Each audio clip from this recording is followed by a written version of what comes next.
everyone. I hope you all are doing well. I hope that everyone is healthy and having a good week. Today's video is the weekly State of the School update. I have a handful of things just to briefly touch on, and then within the next couple of days, maybe today, but for sure by Monday, you will receive a handout that's more detailed information on some of the topics that I have. But overall, our reopening in-person plan is just about complete. There are a few little details that are continuing to be flushed out, and as those details continue to be tightened up, we will shoot that information to all of the families as well. But I'm feeling very confident that we have a very decent in-person return plan. And it is still our intent at this point in time to return in person to St. Monica Parish School at the end of August. So here are just a few updates slash clarifications on some updates from last week. Thank you so much to all of the families and parents that have reached out to me to ask questions and just to get some clarification. So I appreciate that very much. Also, thank you for being patient with me as I respond to those things. So I just wanted to say thank you. And also, if you have sent me an email and I have not responded, please just send it again, because I am human and I may have missed somebody and it was not intentional. The first update that I have for you is on mask wearing. We've had some very just some questions about mask wearing, and I just want to clarify. So number one, we are asking staff and students to wear masks in all communal areas, hallways, the gym, the church, anywhere where there's multiple students would be interacting, which is very limited, and we'll talk more about that in a minute. So every staff member and student will be asked to wear a mask. In the classroom, 3K is optional to wear a mask, but they still have to bring a mask to school for when they transfer from one place to another in the building, when they come in and when they exit the building. For 4K and 5K, we are asking those students to wear shields simply for language development purposes. And there will be more details on just different resources for where to get those shields, but we're also working on trying to just provide those for our 4K and 5K students as well. So for 4K and 5K, you know, if you want to purchase your own child's shield, that's fine, but also know that we are trying to obtain those on our own as well. For 1st through 8th grade, we are asking that students wear masks in the classroom and in communal areas. We are trying, we will have an opportunity for families to purchase St. Monica emblem masks. So more information will be coming on those. But we also know that mask wearing for kids may be new, and it's still, they're still figuring it out. So they can wear designed masks if they are appropriate for school. And how we want to define appropriate is that there's no profanity, gang affiliation, that they are appropriate for the school setting. So if there are hearts on them, fine. If there are basketballs, fine. For this year in particular, we just want kids being as comfortable as they can wearing a mask. So I hope that clarifies some of the questions about mask wearing, and certainly if it doesn't, please reach out to me. But yes, we are asking that all staff members and students wear masks in communal areas, and 3K will have the option to wear a mask in their classroom, where 4K up will be wearing masks or shields in their classroom. Okay, some updates on just as the reopening committee has continued to plan our reopening in-person plan. More details have come out. I'm not going to outline everything to the nitty-gritty in this video because I don't want to have you have to watch me for 20 minutes, but I will do my best to just highlight, and then the details to each of these things will be outlined in the email that goes out in the next few days. So just a reminder about Our liturgy, our school liturgies are still happening. Students will be wearing masks when they are in attendance of church, as well as live streaming in their classrooms. And we will maintain our 6 feet of distance while in the church. The reopening committee members will be working through an entry and dismissal protocol that will look different, and we will provide you specifics on what that is. Basically, though, in a nutshell, each class will be assigned a spot to meet their classmates in the beginning of the school day, and each class will have designated doors that they're entering and exiting to limit traffic overflow and overflow of students running into each other. We really are trying hard to maintain that distance and also maintain our cohorts, which is the next update. So any of like the CDC documents, the DPI document for recommendations for reopening school, they reference the concept of cohorting. It's really easy to understand what that means for K4 through 3rd grade, because our students are already based by homeroom. So it doesn't really impact them because they're already organically cohorted.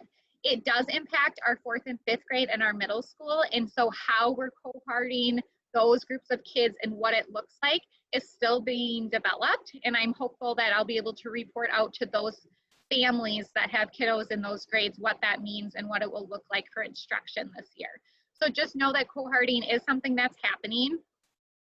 And like I said, organically, it just happens naturally for K3 through 3rd grade. It will look different in 4th through 8th grade, and we're still developing those plans.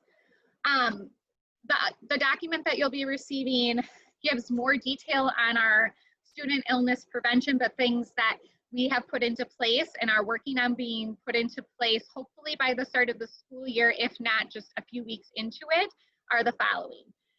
The 3 to 6 feet social distancing as recommended by the AAP. Mask wearing for students and staff as recommended by the AAP and the CDC.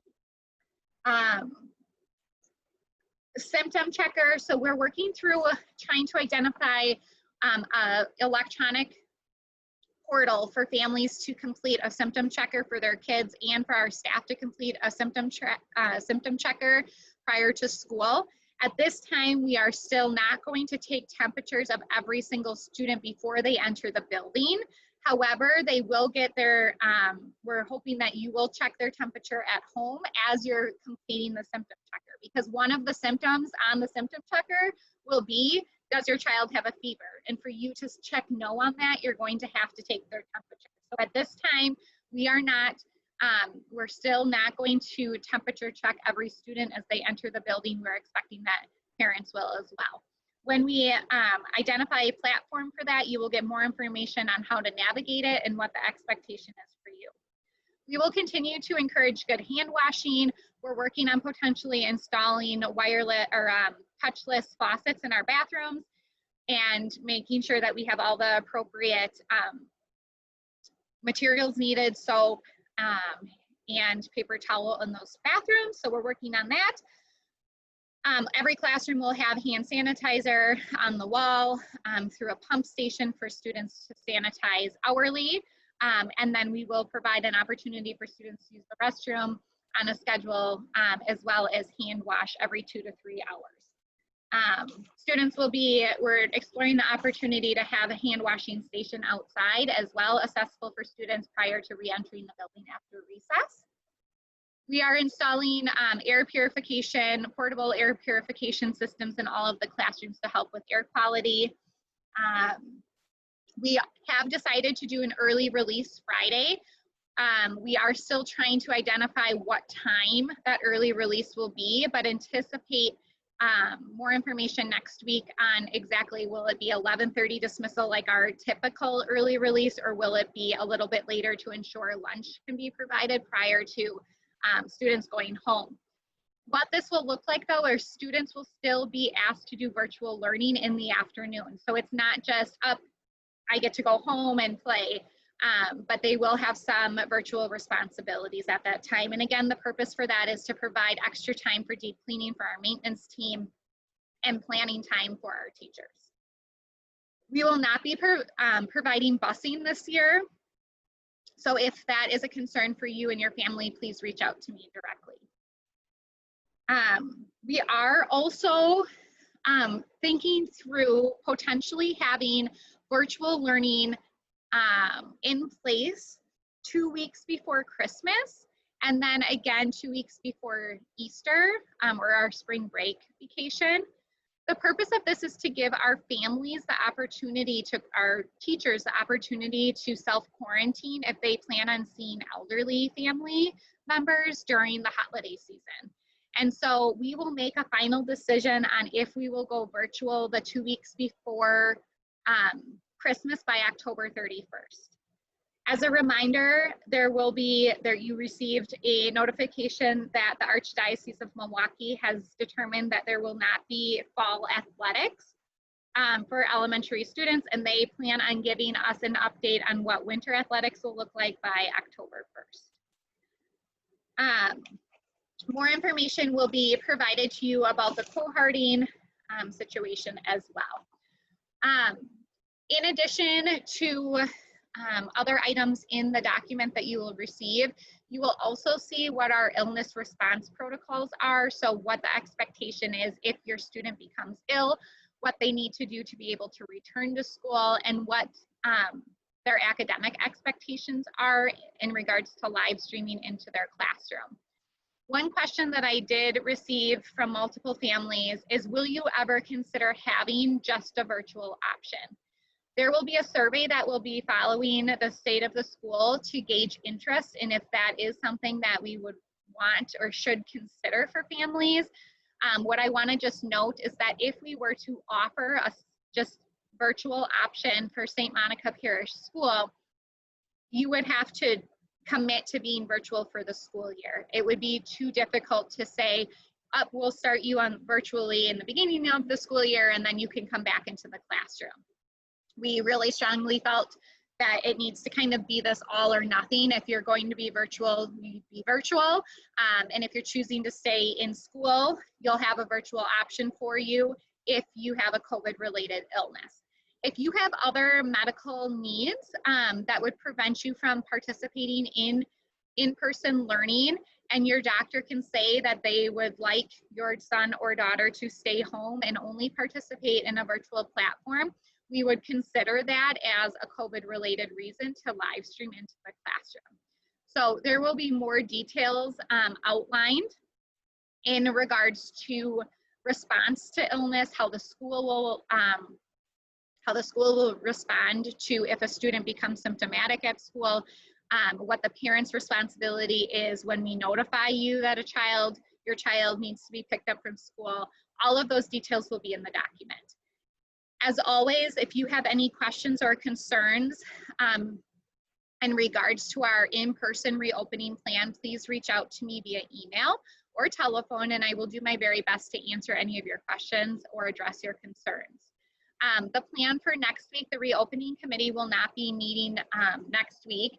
Next week, what will be addressed at the state of the school will be what our plan B is for virtual learning. So in the event that we have to go virtual because we're told we have to, what the expectations will be for teachers will be outlined to you next week, as well as what the expectations are for families. I hope that these state of the schools have been helpful. I've received a handful of feedback saying that they are. And again, I just ask that you continue to pray for our teachers because they are the ones that are going to be doing the work regardless of the circumstance. And they want to see our kids successful. They want to see them healthy, and they really just want to do what's best for them. So please continue to keep our teachers in your thoughts and in your prayers. If you know them personally, reach out to them, see how they're doing, because that's the beautiful thing about this community, is that we're in it together, and we're in a faith-based community to help us get through the difficult times. Thank you for your attention this afternoon, and I hope that you all have a wonderful weekend, and I will see you next week.